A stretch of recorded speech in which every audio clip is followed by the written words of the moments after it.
ಎಲ್ಲರಿಗೂ ನಮಸ್ಕಾರ. Welcome back to our YouTube channel. ಇವತ್ತಿನ ವಿಡಿಯೋದಲ್ಲಿ ನಾನು ಸಿಂಪಲ್ ಆ್ಯಂಡ್ ಟೇಸ್ಟಿಯಾಗಿ ಟೊಮೊಟೊ ಬಾತ್ ಹೇಗೆ ಮಾಡೋದು ಅಂತ ನೋಡೋಣ. ಮೊದಲಿಗೆ ಇಲ್ಲಿ ನಾನು ಟೊಮೊಟೊ, ಬೆಳ್ಳುಳ್ಳಿ, ಒಣಮೆಣಸಿಕಾಯಿನ ನೀರಲ್ಲಿ ಬೇಯಿಸ್ಕೊಂಡು ರುಬ್ಬಿ ಎತ್ತಿಟ್ಕೊಂಡಿದ್ದೀನಿ.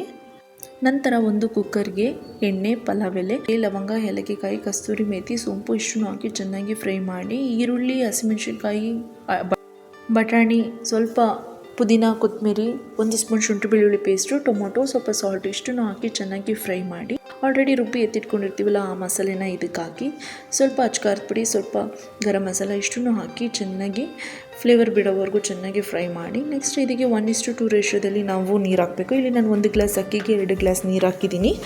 ಅಕ್ಕಿನ ಆಲ್ರೆಡಿ ಮುಂಚೆನೇ ನೆನೆಸಿ ಎತ್ತಿಟ್ಕೊಂಡಿದ್ದೀವಿ. ಇವಾಗ ಕುದಿತಾ ಇರೋ ನೀರಿಗೆ ಅಕ್ಕಿನ ಹಾಕಿ ನೀರೆಲ್ಲ ಚೆನ್ನಾಗಿ ಕುದ್ದಾದ್ಮೇಲೆ ಲಿಡ್ ಕ್ಲೋಸ್ ಮಾಡಿ 2 ವಿಜಿಲ್ ಹೊಡ್ಸಿದ್ರೆ ಬಿಸಿ ಬಿಸಿಯಾಗಿ ಸಿಂಪಲ್ ಆ್ಯಂಡ್ ಟೇಸ್ಟಿಯಾಗಿ ಟೊಮೊಟೊ ಬಾತ್ ರೆಡಿ ಆಗುತ್ತೆ. ಇದನ್ನು ಮೊಸರು ಬಜ್ಜಿ ಜೊತೆಗೆ ಸರ್ವ್ ಮಾಡಿದ್ರೆ ಇನ್ನೂ ಟೇಸ್ಟ್ ಚೆನ್ನಾಗಿರುತ್ತೆ. ಇಲ್ಲಿ ನಾನು ಹಂಗೆ ಸರ್ವ್ ಮಾಡಿದ್ದೀನಿ. ಟ್ರೈ ಮಾಡಿ ಹೇಗಿದೆ ಅಂತ ಕಮೆಂಟ್ ಮಾಡಿ. Thank you so much.